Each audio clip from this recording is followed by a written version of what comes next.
요한복음과 신앙 129번째 시간으로 요한복음 18장 19절에서 24절 말씀 가지고 좋은 선생 예수님 또 혹은 좋은 스승 예수님이라는 말씀의 제목으로 주신 은혜 같이 나누기 원합니다. 5월은 가정의 달이자 또 스승의 달이기도 합니다. 저에게는 기억나는 두 분의 선생님이 계십니다. 두 분 다 초등학교 선생님이십니다. 한 분은 제 초등학교 1학년 담임이셨는데요. 서강대 선생님이십니다. 제가 초등학교 1학년을 입학을 했는데 한글도 모르고 입학을 해서 석 달 정도를 내리 빵점을 맞았습니다. 그렇게 내리 세 달 빵점 맞은 저를 좀 안 되게 여겼는지 방과 후에 남아서 저에게 한글을 가르쳐 주셨습니다. 그리고 그렇게 한글을 배운 지 두 달 후에 시험에 제가 70점을 맞았습니다. 그러자 온 친구들 앞에서 저에게 박수를 쳐주셨습니다. 참 저에게 한글을 가르쳐 주신 고마운 선생님이십니다. 또 한 분은 초등학교 3학년 때 담임이셨는데요. 김진한 선생님이십니다. 제가 특별한 그때는 특활이라고 했는데 특활 시간에 그림 그리는 것을 굉장히 좋아했어요. 근데 그때나 지금이나 미술학원은 너무나 비싸잖아요. 그랬더니 선생님이 방과 후에 남아서 매일 그림을 그릴 수 있도록 그림을 가르쳐 주셨습니다. 그 덕분에 제가 1년 동안 특별한 건 아니지만 굉장히 그림을 많이 배울 수가 있었습니다. 그래서 내가 지금도 살면서 그림을 굉장히 좋아합니다. 그래서 어느 도시를 가든지 간에 맨 처음 방문하는 곳이 바로 미술관입니다. 아무튼 이 두 분의 선생님만 생각하면 참 제 기억에 좋은 기억으로 남는 선생님입니다. 그런데 이 선생님 못지않게 더 좋은 선생님, 정말 좋은 선생님이신 영적인 선생님이신 오늘 예수님을 같이 한번 만나보십시다. 그리고 좋은 스승, 좋은 선생님의 모습을 통해서 같이 한번 스승의 은혜를 다시 한번 되새기는 귀한 이 시간 되시기 바랍니다. 첫째는 19절의 말씀입니다. 대제사장이 예수에게 그의 제자들과 그의 교훈에 대하여 물으니 아멘. 첫째 제자는 해야 할 일이 있다면 모르면 묻고 살라고 하는 것입니다. 좀 모르면 물어보라고 하는 거예요. 오늘 대제사장 가야바 배운 걸로 따진다면 예수님보다 더 많았겠죠. 얼마나 많은 걸 배웠겠어요. 그런데 정작 중요한 것이 있다면 예수 그리스도를 몰라요. 예수 그리스도의 가르침을 몰라요. 그래서 오늘 묻는 거예요. 여러분, 내가 많이 배웠다라고 하는 것이 내가 진리를 안다라고 하는 것을 보장하지는 않더라고 하는 거예요. 그래서 많이 배운 사람들을 가만히 보면 나는 다 알아, 나는 다 알아 라고 하는 그 감옥에 갇혀 사는 분들이 참 많은 것을 보게 됩니다. 그러나 내가 아무리 많은 것을 알아도 예수님을 모르면 나는 다 모르는 거예요. 내가 아무리 배운 것이 많아도 예수 그리스도를 모르면 난 영적으로 무식한 것입니다. 그러니까 영적인 것은 나이를 떠나서 환경을 떠나서 신분을 떠나서 자꾸 배워야 됩니다. 그리고 모르면 좀 물어보라고 하는 거예요. 모르면 묻고 살라고 하는 거예요. 내가 모르는데 체면 때문에 나이 때문에 묻지 않으면 나는 영영이 알 수가 없습니다. 진리가 뭔지를 알 수가 없죠. 예수님에 대해서 알 수가 없어요. 좀 물어보고 살아야 한다라고 하는 것입니다. 작년에 대기업에 취업한 신입사원 1529명을 상대로 조사를 했습니다. 대기업에 입사해서 신입사원들이 저지르는 가장 큰 실수가 무엇입니까? 라고 하는 질문이었어요. 근데 32%의 대답자가 상사의 지시와 다른 방향으로 업무를 진행한 것이라고 하는 것입니다. 32%의 사람들이 열심히 하기는 하는데 회사의 방향과 상사의 방향과 정동떨어진 방향으로 일을 하고 있더라는 거예요. 그냥 하고 싶은 대로 했다는 거예요. 그냥 열심히만 했다는 거예요. 다른 말로 말하면 중간에 물어보지 않았다라고 하는 것입니다. 내가 중간에 좀 물어만 봐도 지금 내가 하고 있는 일이 어느 방향으로 가고 있는지 회사와 같이 방향을 가고 있는지 알 수 있었을 거 아니에요. 그런데 묻지 않으니까 자꾸 곁길로 가더라고 하는 것입니다. 요즘 대선을 앞에 두고 대통령 후보에 출마한 여러 출마자들을 보면 이런 질문을 하게 됩니다. 정말 그분들이 국민들이 원하는 것을 알기나 할까?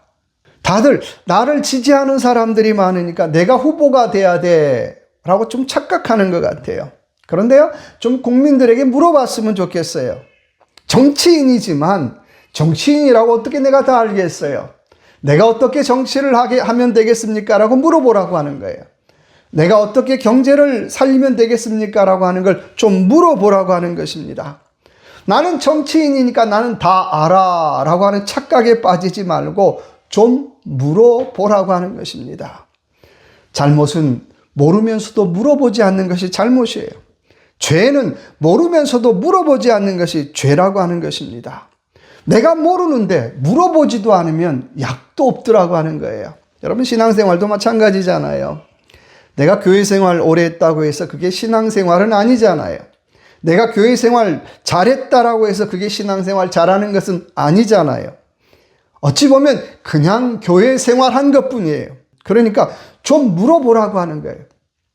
내가 어떻게 하면 교회생활이 아닌 신앙생활을 좀 제대로 할까라고 하는 질문을 해보라고 하는 것입니다. 여러분, 목회도 마찬가지 아니에요?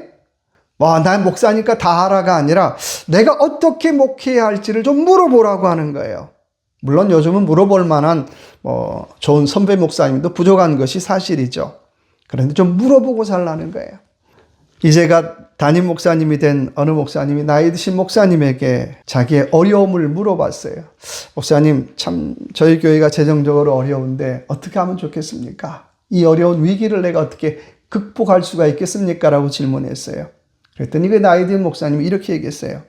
나 때에는 재정적으로 참 어려웠는데 내가 믿음으로 이겨냈어. 여러분, 이게 답일까요? 여러분, 이게 맞는 답입니까? 그 목사님이 정말 얼마나 힘들게 그 문제를 끄집어냈는데 그렇게 대답을 합니까? 마음에 있는 질문을 하면 마음을 담아서 대답해 주라고 하는 것입니다.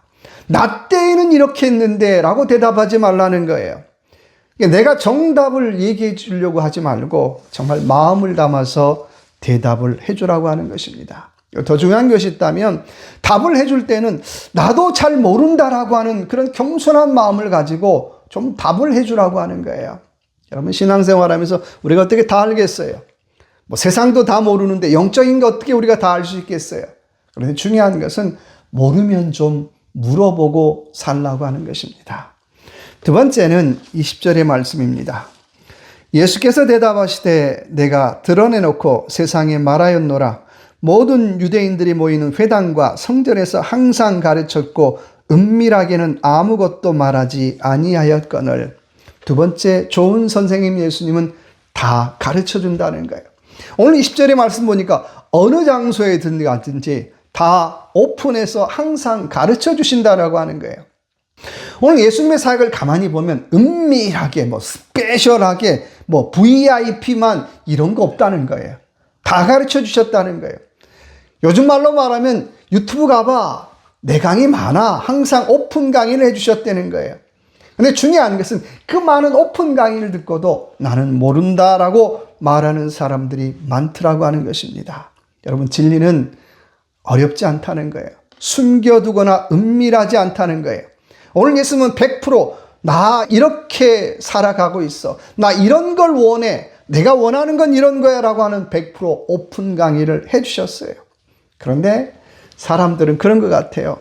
100% 오픈 강의를 하면 시시한 거야. 별로 값어치가 없는 것 같아. 좀 스페셜하게 VIP만 따로 모아서 은밀하게 그런 걸 사람들은 좋아하더라는 거예요. 특별히 동양 사람들은. 오픈 강의하면, 다 오픈하면 가치가 없는 줄로 착각해요. 그런데요, 오픈해서 가르치는 것이 더 가치가 있더라고 하는 거예요. 여러분, 이단들의 특징이 뭡니까? 오픈해서 가르치지 않아요. VIP만 따로 모아서, 스페셜한 것만 따로 모아서, 특별한 사람만 따로 모아서, 그러니까 이단 가잖아요. 그러니까 내가 잘못되어도 잘못된 줄도 몰라요. 그래서 은밀하게 온갖 못된 짓을 다 하고 있더라고 하는 것입니다. 여러분, 교회도 마찬가지죠. 우리 교회 오픈 모임이 많은가요? 은밀한 모임이 많은가요? 교회가요, 오픈 모임보다 은밀한 모임이 많으면 그 교회의 건강을 체크해 봐야 돼요. 우리 교회가 잘 가고 있는가? 우리 교회가 건강한 교회인가라고 하는 질문을 해 봐야 된다라고 하는 것입니다. 이유는 주님도 그렇게 하지 않으셨다라고 하는 거예요. 주님은 모든 장소에 가서 다 오픈해서 다 강의해 주셨다라고 하는 것입니다. 어느 날 제자들이 주님에게 와서 질문하죠. 주님, 우리에게도 기도를 가르쳐 주십시오라고 하는 질문을 하자 주님이 어떤 기도 가르쳐 주시나요? 딱 1분 정도짜리 주님의 기도를 가르쳐 주십니다. 제 생각에 주님의 기도는 주님이 가르쳐 준 기도이기도 하지만 늘 주님이 했던 기도인 줄로 믿습니다. 그렇지 않겠어요? 누가복음 11장에 보면 유명한 주님의 기도가 나오는데 그날만 제자들에게 가르쳐주고 기도하는 것이 아니라고 하는 거예요. 예수님께서 이 땅에 사역하시는 동안 늘 어렵고 힘들었잖아요. 그때마다 했던 기도가 바로 주님의 기도라고 하는 것입니다. 힘들어도 그 기도하셨고 편해도 그 기도하셨고 어쩌면 예수님의 30년 사역 동안 늘 그 기도를 입에 달고 기도하셨다라고 하는 거예요. 그런데 그 주님의 기도는 1분 정도밖에 되지 않아요. 그런데 그 속에 모든 게 다 담겨져 있어요. 하나님이 담겨져 있고요. 예수님이 담겨져 있고요. 성령이 담겨져 있고요. 은혜가 담겨져 있고요. 영적인, 육적인 배부름이 담겨져 있더라고 하는 거예요. 1분짜리 그 짧은 기도에 모든 게 다 담겨져 있어요. 최고의 기도 아닙니까? 저도 1분 영상을 찍는데 참 쉬워 보이는데요. 어떤 날은 일주일치 영상을 찍는데 한 2-3시간 장소를 옮겨서 찍어요. 세상 말로 꼴랑 1분인데요. 근데도요, 10번이 넘게 NG할 때가 있어요. 참 쉽지 않아요. 도대체 무슨 소리 하는지도 잘 모를 때도 있는 거고, 갖고 그래요. 이게 1분짜리 하나 찍는데도 그렇게 어려워요. 그런데 주님은 그 1분 기도 안에 주님의 모든 걸 다 담으셨다는 거예요. 여러분, 얼마나 대단해요. 좋은 스승은 숨기는 것 없이 언제나 다 가르쳐 주세요. 좋은 스승인 예수님은 언제나 다 가르쳐 주시더라고 하는 거예요. 언제 어디서나 다 가르쳐 주십니다. 숨기는 것 없이. 여러분, 우리도 살면서 다른 사람들이 힘들게 신앙생활하는 것 보면 에이구, 기도 안 해서 그렇지가 아니라 혹시라도 내가 알고 있는 영적인 노하우가 있다면 좀 가르쳐 주라고 하는 거예요. 오픈해서 가르쳐 주라고 하는 거예요. 나 혼자만 꽁꽁 이렇게 숨기지 말고 어려울 때 내가 이렇게 극복했어. 내가 이렇게 힘들 때 내가 이렇게 이겨낼 수 있어라고 하는 좀 오픈해서 가르쳐주고 나누고 살아가는 저와 여러분의 삶이 되시길 주님의 이름으로 축원합니다. 세 번째 21절의 말씀 보니까요.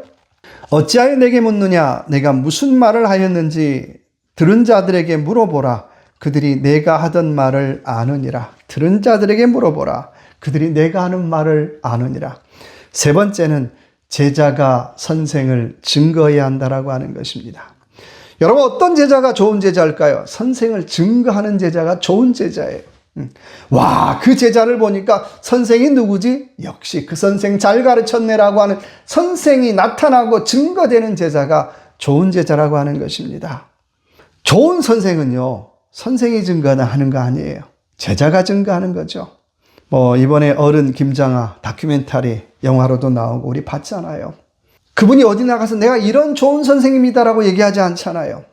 그분에게 도움받았던 수많은 학생들, 제자들이 나 선생님에게 이런 도움 받았습니다. 선생님이 나에게 이런 가르침을 주셨습니다라고 고백하잖아요. 그럴 때 어른 김장하가 이런 선생님이 있었구나라고 하는 것이 존재감이 드러나더라고 하는 것입니다. 여러분, 진짜 스승은 자신을 증거하지 않아요. 그런데요, 가짜들은 나 이런 사람이야라고 스스로 증거를 해요. 마케팅을 하고 광고를 하고 온데 자기 자신을 알려요. 나 이런 유명한 사람이야. 나 이런 사람이야. 그런데 그런 사람 100% 다 가짜라고 하는 거예요. 정말 진짜면 자기 자신을 스스로 증거하지 않더라고 하는 거예요. 진짜 스승은 제자들이 스승을 증거해요. 제자들이 스승이 진짜라고 하는 것을 나타내고 드러내더라고 하는 것입니다. 우리는 종종 우리 시대에는 좋은 선생님이 없습니다라고 얘기를 하는데요. 이 말은 거꾸로 그 선생님을 증거할 만한 좋은 학생이 없다는 거예요. 선생님을 때리고 선생님에게 함부로 하는 학생들은 참 많은데 정말 선생님을 알아주고 선생님을 증거할 만한 학생, 제자는 없더라고 하는 것입니다. 여러분, 교회도 마찬가지죠. 어떤 교회가 좋은 교회일까요? 어떤 교인이 좋은 교인입니까? 목사님을 자꾸 자랑하고 증거하는 교회가 좋은 교인, 좋은 교회예요. 우리 목사님 이런 분이야라고 떳떳하게 자랑하고 우리 목사님 부족함이 있지만 이런 분이야라고 증거하는 교회가 좋은 교회라고 하는 것입니다. 그러니까 교인들이 증거하고 교인들이 자랑하기를 싫어하는 목사님이라면 이미 끝나지 않았겠어요? 오늘 23절의 말씀 보니까 나의 가르침이 잘못되었다면 잘못된 것을 증언하라고 말씀하고 있어요. 이것이 좋은 선생님이죠. 제가 치아파스 선교를 갔을 때 일입니다. 도착해서 다음날 꼬미단에 있는 여성 어린이 병원을 방문했을 때 일입니다. 근데 밤 9시 정도에 방문했어요. 그런데 선교사님이 좀 선물하고 빵을 좀 넉넉히 준비해달라고 저한테 부탁을 했어요. 근데 제 마음에 뭐 이 밤중에 얼마나 아이들이 올까 싶어서 한 200개 정도 빵을 준비하고 선물도 준비했어요. 제 나름대로는 뭐 이 정도면 넉넉할 거야. 선교사님이 고개를 갸우뚱갸우뚱 하시더라고요. 그래서 내가 왜 갸우뚱갸우뚱 거리지? 부족한 걸까? 아니야, 넉넉할 거야. 그런 마음 가지고 병원을 갔는데요. 아니라 다를까 300명 정도가 모여 있는 거예요. 전화도 안 하고 나갔잖아요. 그날 주중이었어요. 한 300명 정도 모여 있는 그 모습 보고 제 믿음이 너무너무 부족했던 것을 확인할 수가 있었어요. 근데 문제는 믿음이 부족한 건 이제 고사하고 당장 빵이 부족한 게 문제였어요. 빵도 부족하고 선물도 부족하고 모든 게 다 부족했어요. 그렇다고 그 밤에 빵집에 가서 다시 빵을 사올 수 있는 형편도 아니었어요. 그때 함께 간 알들이라고 하는 선교사님 제자가 빵이 부족한 걸 알고 선교사님에게 선교사님 제가 내일 쓰려고 빵 100개를 사가지고 차에 싣고 다녔는데 마침 그것을 쓰면 어떻겠습니까? 라고 얘기를 했어요. 저희가 너무 감사했죠. 그래서 그 빵 100개하고 준비한 빵 200개하고 300개를 그날 밤에 다 나눠줄 수가 있게 되었습니다. 제가 어떻게 준비했냐라고 묻자 선교사님이 늘 알들이라고 하는 그 제자에게 그렇게 얘기했대요. 선교를 나갈 때는 어떤 상황이 생길지 모르니까 매사의 준비 항상 준비하라는 거예요. 매사의 준비 항상 준비하라는 얘기를 늘 밥 먹듯이 해서 항상 준비했다라고 하는 거예요. 여러분, 좋은 제자는 선생님의 가르침을 이렇게 증거하는 거예요. 요한복음 6장 66절의 말씀에 보니까는 그때부터 그의 제자 중에서 많은 사람이 떠나가고 다시 그와 함께 다니지 아니하니라. 그러면서 67절에 12제자에게 주님께서 너희도 가려느냐라고 묻고 계십니다. 처음에 나도 제자입니다라고 했던 많은 사람들이 다 모여왔는데 다 떠났다는 거예요. 그리고 12제자만 남았다는 거예요. 이게 정말 예수 그리스도를 증거할 만한 제자만 남았다는 거예요. 물론 배신도 했지만 아무튼 간에 예수 그리스도를 증거하고 자랑하고 나타낼 제자만 남았다라고 하는 것입니다. 여러분, 오늘날 교회 여러 가지 문제를 얘기하는데 교회 문제 중에 하나가 뭘까요? 교인은 많은데요, 제자가 없다는 거예요. 교인은 많은데 제자가 없더라고 하는 거예요. 제자는 제자 훈련 시킨다고 만들어지는 것 아니에요. 성경을 몇 번 하고 제자 훈련 1, 2, 3, 4를 다 마치면 제자가 되는 게 아니라고 하는 것입니다. 삶으로 가르치지 않으면, 삶으로 훈련하지 않으면 제자는 만들어지지 않더라고 하는 것입니다. 어느 집사님이 어릴 때부터 아이들이 잘못할 때마다 매일매일 성경을 쓰게 했다 그래요. 여러분 잘한 것 같죠? 그런데요, 이 아이들이 커서 청년이 된 다음에 이런 고백을 해요. 나는 성경을 이제 꼴도 보기 싫습니다. 실제 고백이에요. 어릴 때 엄마가 자기가 잘못만 하면 성경을 적게 했다는 거예요. 그게 너무 힘들었다는 거예요. 그래서 내가 지금 청년이 된다 하면 성경을 꼴도 보기 싫습니다 라고 고백하더라는 거예요. 여러분 누구 잘못일까요? 그 아이들의 잘못이 아니죠. 아이들을 정말 삶으로 훈련시키지 못한 집사님의 잘못이라는 거예요. 여러분 성경만 가르친다고 되는 것 아니에요. 기도만 가르친다고 되는 것 아니라고 하는 거예요. 삶으로 가르치지 않으면 제자는 키워지지 않더라고 하는 것입니다. 내가 삶으로 본이 되지 않았다라고 하는 거예요. 여러분, 저나 여러분이나 말로 예수 믿는다라고 떠들지 말고요, 정말 삶으로 예수 그리스도를 증거하는 좋은 제자들 되시길 바랍니다. 기도하겠습니다. 참 좋으신 하나님 아버지, 살면서 세상의 일이든 영적인 일이든 모르면 물어보고 살게 하여 주시고 내 체면 때문에 나이 때문에 묻지 않고 살아가는 죄와 어리석음을 덤치 않게 하여 주옵소서. 그리고 정말 특별한 공부를 해서가 아니라 내가 삶으로 제자의 길을 보여주고 또 삶으로 제자의 길을 걸어가는 좋은 제자들 될 수 있도록 은혜 베풀어 주시옵소서. 내가 이런 유명한 사람이여라고 자랑하는 것이 아니라 내가 키운 제자가, 내가 훈련시킨 제자가 얼마나 있는가라고 하는 걸 되돌아보며 정말 좋은 제자의 길을, 또 좋은 스승의 길을 걸어가는 우리 모두가 될 수 있도록 은혜 베풀어 주시옵소서. 함께하여 주실 걸 믿고 예수님 이름으로 간절히 기도드립니다. 아멘.